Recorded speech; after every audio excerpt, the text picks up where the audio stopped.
Mga kababayan, huwag nyo nang hanapin ang mga pulis sa presinto sapagkat kami ay nasa inyo ng mga telepono. Dial 911, darating kami sa loob ng 5 minuto.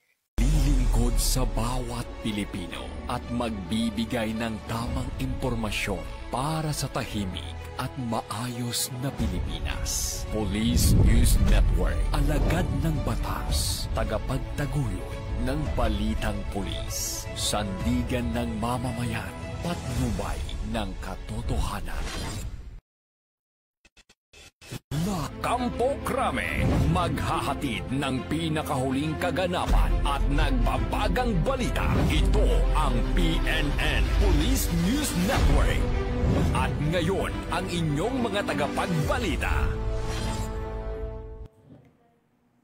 Magandang araw, bagong Pilipinas. Ako ang inyong alagad ng batas, tagataguyod ng balitang pulis. Patrolwoman Mika May Mahiwag mula sa Regional Police Community Affairs and Development Unit, NCR. Maghahatid sa inyo ng tamang balita, kwento ng pulis at serbisyo para sa mamamayan. At ito ang PNP News Online. Ang pangunahing balita ng Police News Network. Alagad ng batas, tagataguyod ng balitang pulis.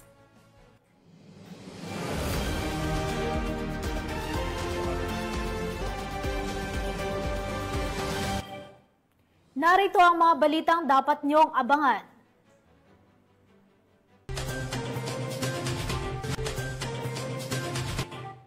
Illegal na droga na tinatayang 2 milyong pisong halaga na kumpiska sa Mabalacat City.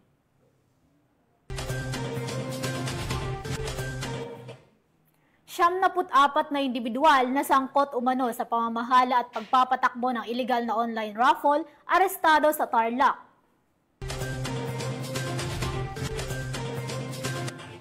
At 7 suspect na umano'y sangkot sa carnapping at online na pagbebenta ng mga ninakaw ng sasakyan at pyesa, kalaboso sa Bulacan.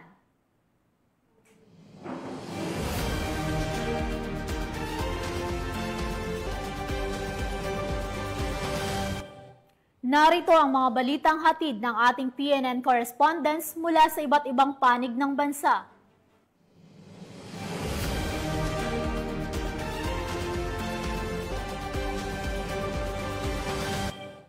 Simulan natin ang balita mula sa bahagi ng Luzon.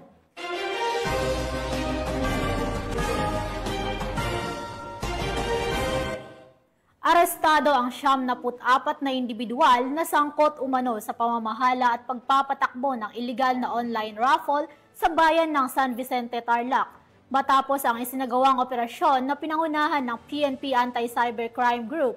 Nagbabalita dyan si Patrolwoman Mary Grace Artizuela. Sinalakay ng PNP Anti-Cybercrime Group katuwang iba't ibang unit ng pulisya at mga ahensya ng gobyerno ang isang illegal na raffle operation sa San Vicente, Tarlac. Huli sa akto ang 74 na individual, kabilang ang financier at operator, distributor, administrative staff at ahente na namamahala sa nasabing pasugalan na walang kaukulang permit at dokumento. Batay sa isinagawang cyber patrolling ng mga otoridad, natukoy na ang raffle draw ay isinasagawa sa pamamagitan ng live streaming upang magmukhang lehitimo sa mata ng publiko.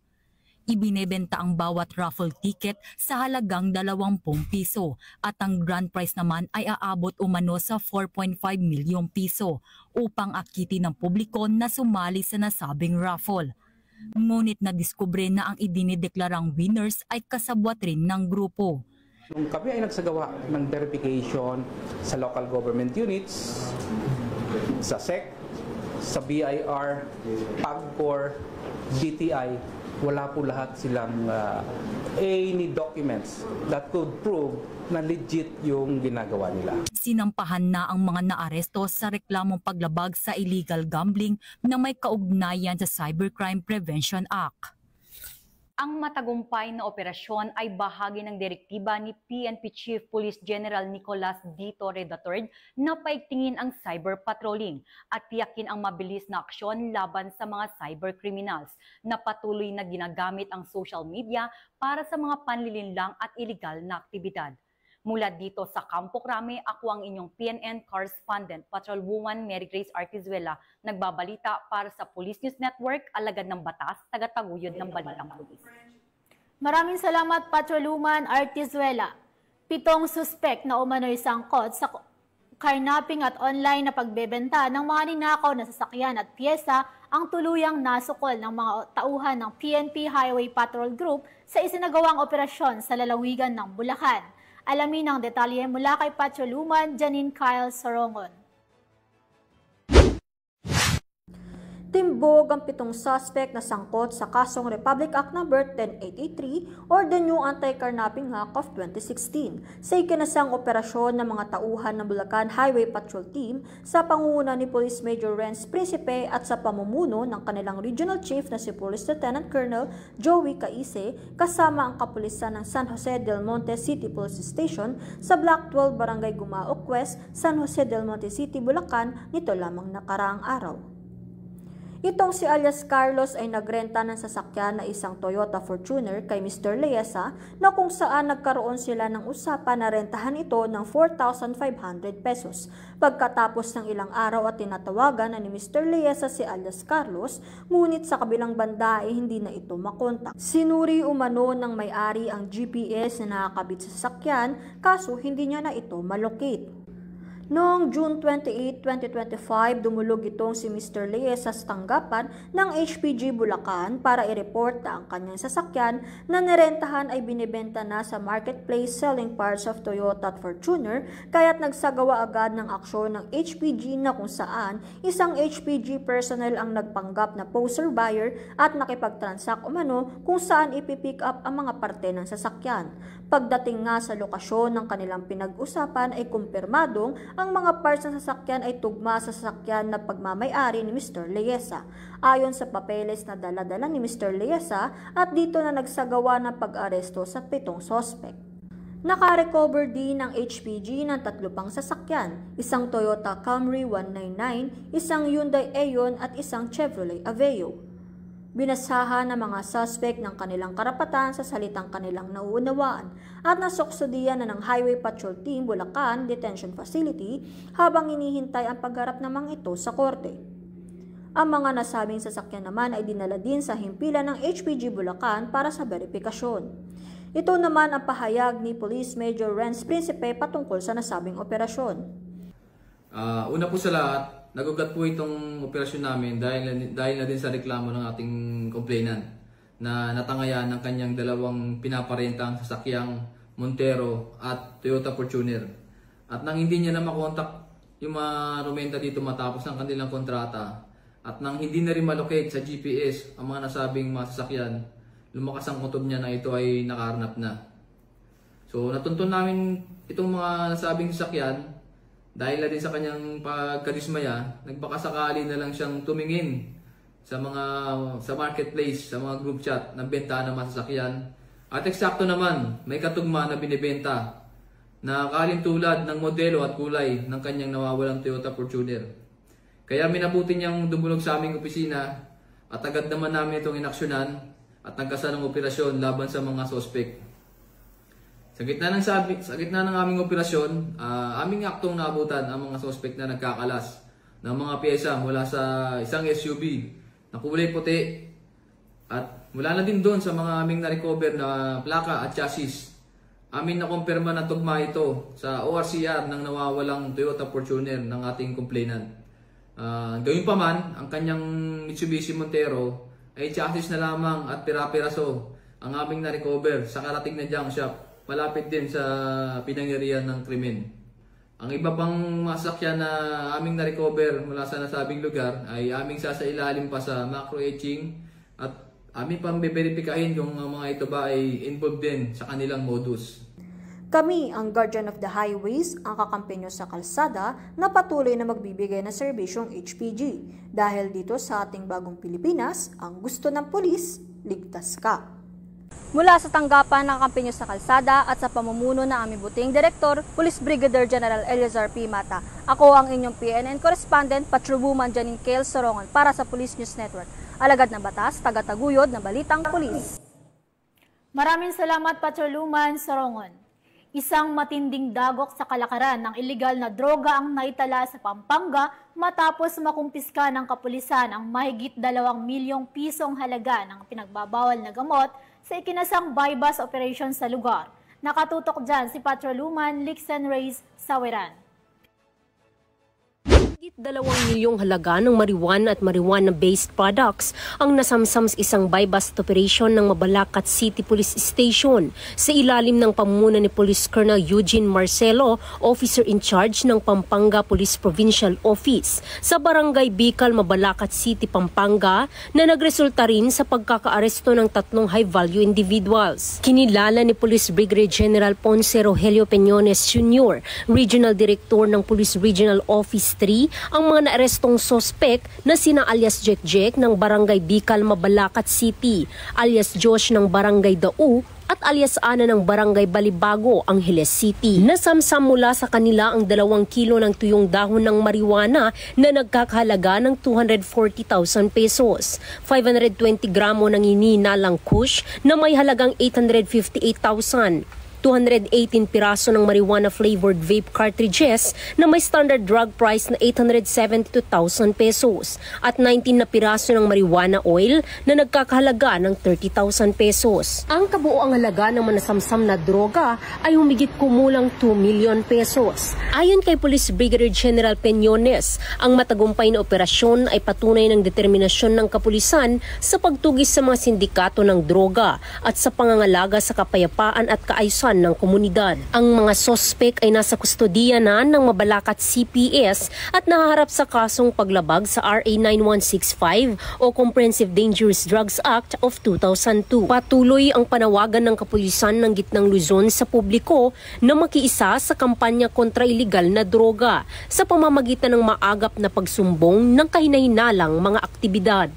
Mula dito sa Gitnang Luzon, ako ang inyong PNN correspondent, Patrolwoman Lixen Reyes Saweran, alagad ng batas, tagataguyod ng Balitang Pulis. Maraming salamat, Patrolwoman Saweran. Hindi na nakatakas sa kamay ng batas ang 2 most wanted person na may patong-patong na kaso matapos silang maaresto sa magkahiwalay na operasyon ng Northern Police District Special Operations Unit sa Caloocan City. Yan ang tinutukan ni Patrolwoman Glazel Ann Esperanza. Kahiwalay na operasyon na isinagawa ng mga operatiba ng District Special Operation Unit.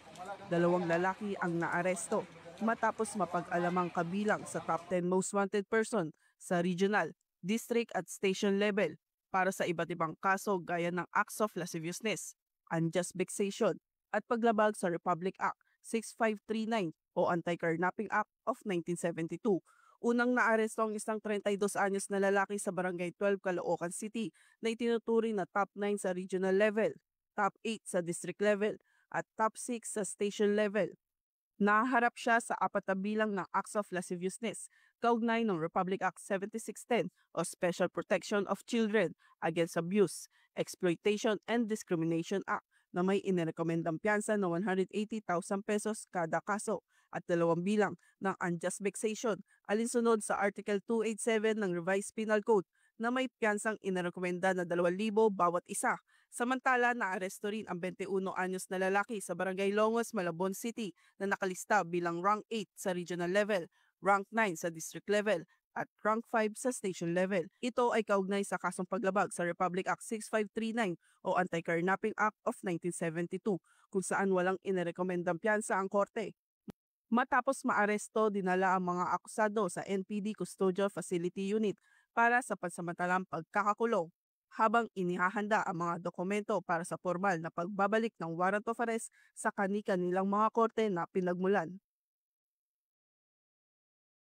Mula rito sa Northern Police District, ako po ang inyong PNN correspondent, Patrolwoman Glazel Ann Esperanza, alagad ng batas, tagataguyod ng Balitang Pulis.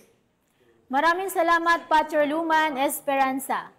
Bilang dating kadete at ngayon ay namumuno sa kapulisan ng rehiyon ng Cordillera, nagbigay galang at suporta si Police Brigadier General David Peredo Jr., Regional Director sa pagdiriwang ng ika-47th Philippine National Police Academy Foundation Day na ginanap kamakailan sa Camp Castañeda, Silang, Cavite. Police Master Sergeant Lenny Valerio sa balita.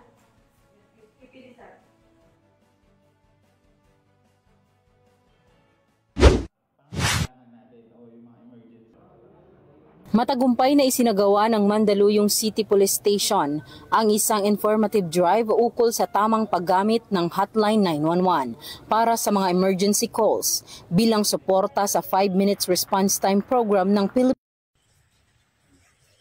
Dumalo si Police Brigadier General David K. Prado Jr., Regional Director ng Police Regional Office Cordillera Administrative Region o PROCAR bilang ipinagmamalaking miyembro ng PNPA tagapagpatupad Class of 1992 sa pagdiriwang ng ika-47th PNPA Foundation Day na ginanap sa Camp General Mariano M. Castañeda, Silang, Cavite nitong ika-2 ng Hunyo taong kasalukuyan.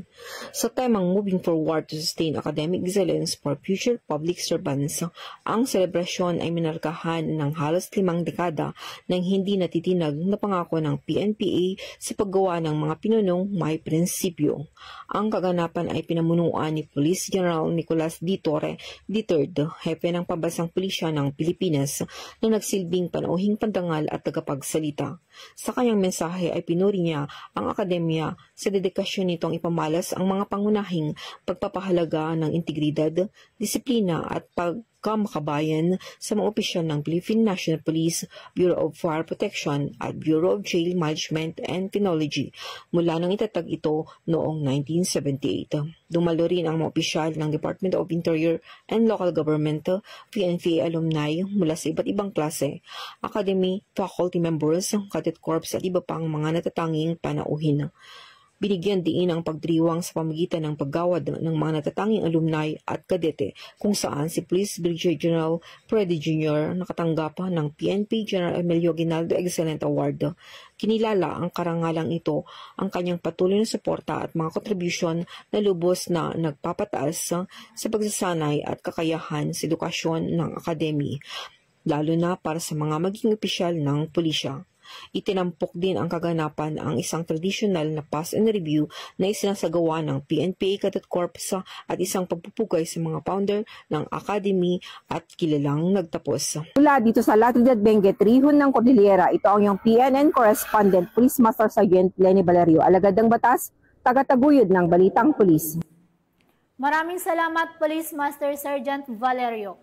Buong suporta ang pinahayag ng pamahalaang lungsod ng Mandaluyong sa inilunsad na Dial 911 Emergency Hotline at 5-minute response time program ng Philippine National Police, mga inisyatibong naglalayong palakasin ang agarang tugon sa oras ng sakuna, krimen at emergency. Patrolwoman Janie May Dolor sa balita.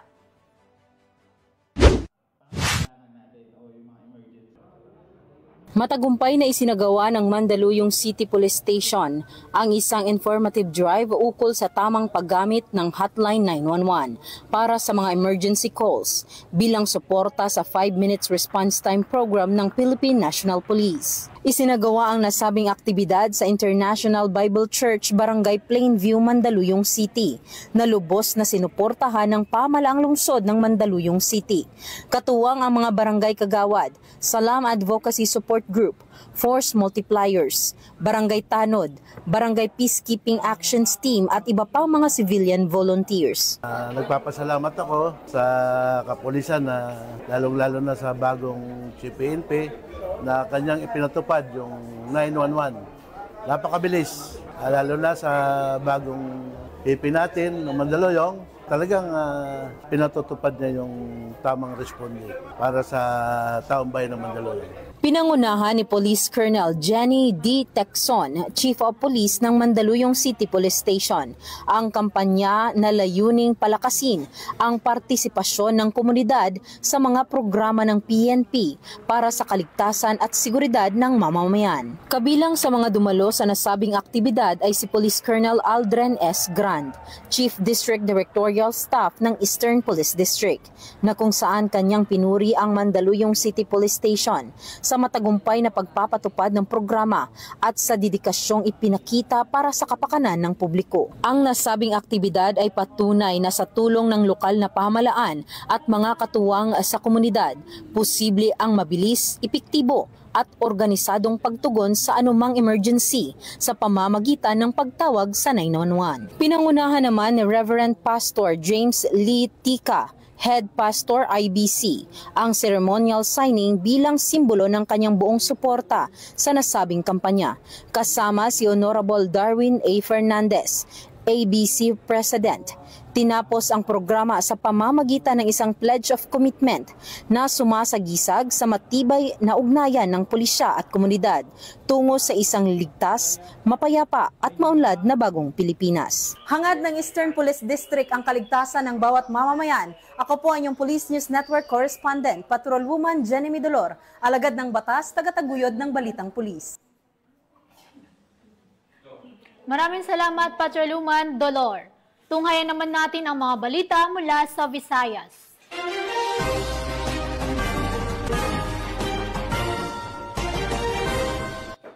Himas rehas na ang isang lalaki kabilang sa top 10 most wanted person sa Lapu-Lapu City matapos siyang maaresto ng mga operatiba ng pulisya dahil sa kasong rape. Nakibalita dyan si Patrolwoman Judith Nicanor. Sa kulungan bagsak ng isang top 10 most wanted person regional level na may kasong rape matapos makalaboso ng kapulisan ng Lapu-Lapu City sa Barangay Basak, Lapu-Lapu City, Cebu nito lamang nakaraan. Kinilala ni Police Major Iranio S. Regidor, Station Commander ng Police Station 4 Lapu-Lapu City Police Office, ang top 10 most wanted person na suspect na si Dexter, 42 anyos na residente ng B25 L16 Deca 5, Barangay Basak, Lapu-Lapu City, Cebu. Bandang alas 9 ng gabi nang maaresto ng mga otoridad ang suspect sa bisa ng warrant of arrest para sa kasong rape na inisyu ni Honorable Vincent Deo F. Avelos, Presiding Judge ng RTC Branch 54, Lapu-Lapu City, Cebu na walang rekomendadong piyansa. Kasalukuyang nasa kustudiya ng Police Station ng Lapu-Lapu City Police Office ang suspect para sa dokumentasyon at tamang disposisyon. Ang Lapu-Lapu City PNP patuloy sa masigasig nitong operasyon sa pagtugi sa mga kriminal upang tiyak na mapanagot sa batas dahil sa bagong Pilipinas, ang gusto ng pulis, ligtas ka. Mula dito sa Police Regional Office 7, ako ang inyong Police News Network Correspondent, Patrolwoman Judith Nicanor, alagad ng batas, tagataguyod ng Balitang Pulis. Maraming salamat, Patrolwoman Nicanor. Masiglang sinalubong ng Kulasi Municipal Police Station ang pagdiriwang ng ika-30 Police Community Relations Month sa pamamagitan ng isang Zumba fitness activity na dinaluhan ng kapulisan, mga kawani ng lokal na pamahalaan at mga miyembro ng komunidad. Yan ang report ni Patrolwoman Julibel Alvior. Formal nang sinimula ng Kulasi Municipal Police Station ang ika-30 pagdiriwang ng Police Community Relations Month sa pamamagitan ng isang masigla at makabuluhang Zumba fitness activity na ginanap sa harap ng kanilang istasyon. Nito lamang ika-1 ng Hulyo taong kasalukuyan. Pinangunahan ni Police Major Dominic C. Pareño, hepe ng Kulasi MPS, ang aktibidad na naglalayong itaguyod ang mas malalim na ugnayan at pagtutulungan sa pagitan ng pulisya at komunidad. Ang tema ng selebrasyon ngayong taon ay nakatuon sa pagpapatibay ng partnership para sa mas ligtas at payapang pamayanan. Ang Zumba session ay hindi lamang bahagi ng pagdiriwang, kundi isa ring hakbang sa pagtataguyod ng kalusugan at kagalingan ng mga miyembro ng PNP at kanilang mga partner sa komunidad. Alinsunod ito sa direktiba ni PNP Chief Police General Nicolas D. Torre III na palakasin ang internal cleansing at patatilihin ang tamang body mass index ng bawat pulis bilang bahagi ng reforma sa hanay ng PNP. Aktibong nakiisa sa nasabing aktibidad ang mga kinatawan mula sa iba't ibang ahensya ng gobyerno tulad ng Bureau of Jail Management and Penology, Bureau of Fire Protection, Maritime Police at 2nd Antique Provincial Mobile Force Company. Kasama rin sa mga dumalo ang mga opisyal ng Barangay Halandoni at ilang person who use drugs bilang bahagi ng reintegration efforts. Ipinakita ng sama-samang partisipasyon sa aktibidad ang kahalagahan ng interagency cooperation at community involvement sa pagtataguyod ng kapayapaan, disiplina at kaunlaran. Nanindigan ang Kulasi MPS na magpapatuloy ito sa pagpapatupad ng mga makabuluhang programa na magpapalalim sa tiwala ng publiko sa kapulisan at magtataguyod ng mabuting pamamahala sa pagsulong ng kaayusan, kalusugan at pagkakaisa sa rehiyon ng Western Visayas tungo sa minimiting bagong Pilipinas. Mula dito sa Western Visayas, ako ang inyong Police News Network Correspondent, Patrolwoman Julibel Alvior, alagad ng batas, tagataguyod ng balitang pulis. Maraming salamat, Patroluman Alvior. Narito naman ang mga balita mula sa bahagi ng Mindanao.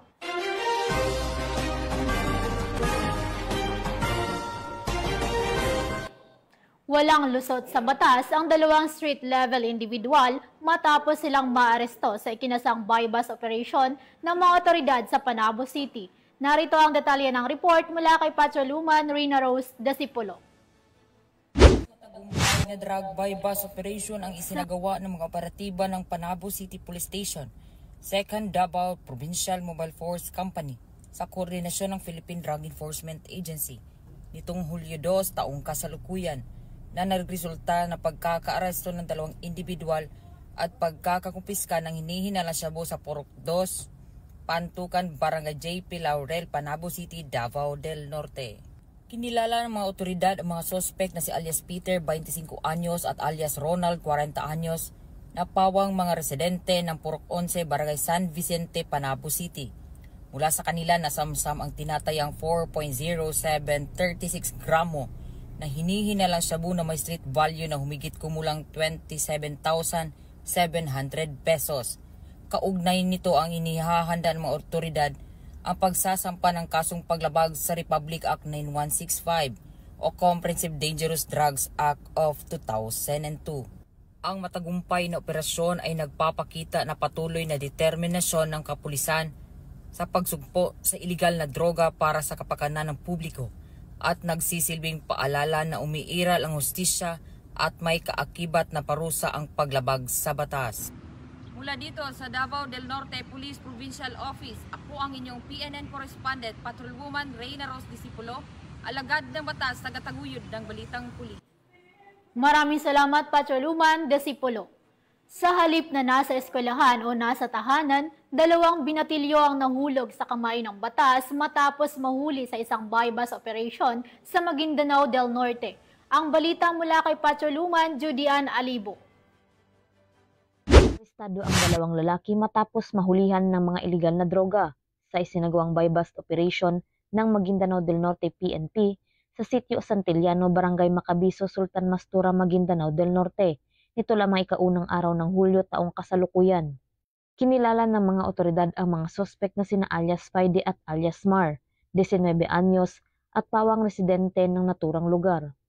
Naging matagumpay ang naturang operasyon dahil sa pinagsanib puwersa ng mga tauhan ng Sultan Mastura Municipal Police Station, Provincial Intelligence Drug Enforcement Unit at Philippine Drug Enforcement Agency BARM, nakuha mula sa mga sospek ang 2.5 gramo ng hinihinalang shabu na nagkakalagang 17,000 pesos. Ang dalawang sospek ay nasa kustodiya ng Sultan Mastura MPS para sa tamang disposisyon, habang ang mga nakumpiskang droga ay ipapadala sa Regional Forensic Unit para sa pagsusuri.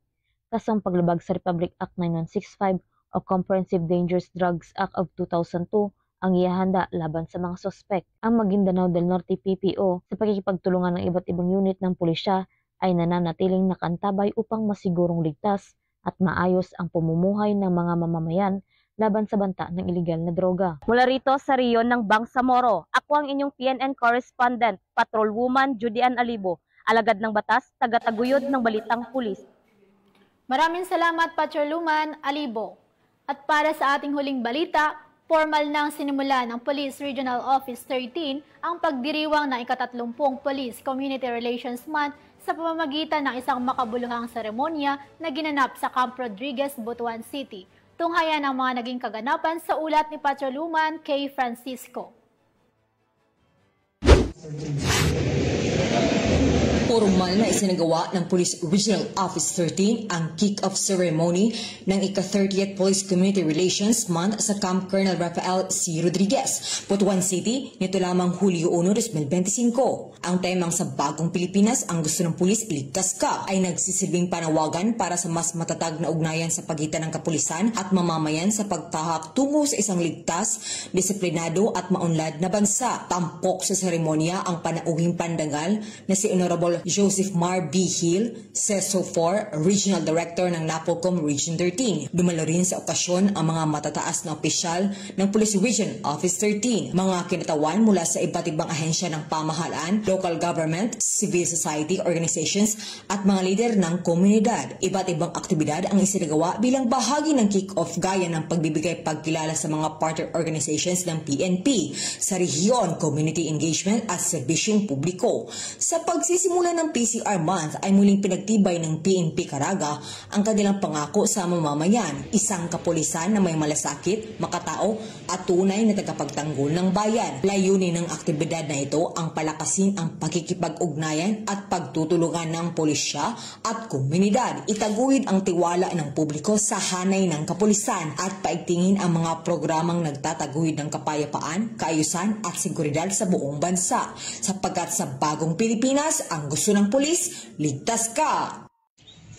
Mula rito sa rehiyon ng Caraga, ako yung Police News Network Correspondent, Patuluman K. Francisco, alagad batas, tagataguyod ng salitang pulis. Maraming salamat, Patuluman Francisco. At yan ang mga balitang nakalap ng ating PNN correspondents mula Luzon, Visayas at Mindanao. Sa ngalan ng pamunuan ng Philippine National Police, sa pangunguna ni PNP Chief Police General Nicolas Torre III at sa pamumuno ni President Ferdinand Bongbong Marcos Jr., kami ay maglilingkod sa bawat Pilipino at magbibigay ng tama at balanseng balita. At huwag niyo nang hanapin ang mga pulis sa mga presinto sapagkat kami ay nasa inyo ng mga telepono. Dial 911, darating kami sa loob ng 5 minuto. Dahil sa bagong Pilipinas, ang gusto ng pulis, ligtas ka. Mula rito sa tanggapan ng tagapag-ugnay ng Pambansang Pulisya, ako ang inyong alagad ng batas, tagataguyod ng Balitang Pulis. Patrolwoman Mika May Bahiwag mula sa Regional Police Community Affairs and Development Unit NCR. Maghahatid ng tamang balita, kwento ng pulis at serbisyo para sa mamamayan. At ito ang PNP News Online, ang paunahing balita ng Police News Network.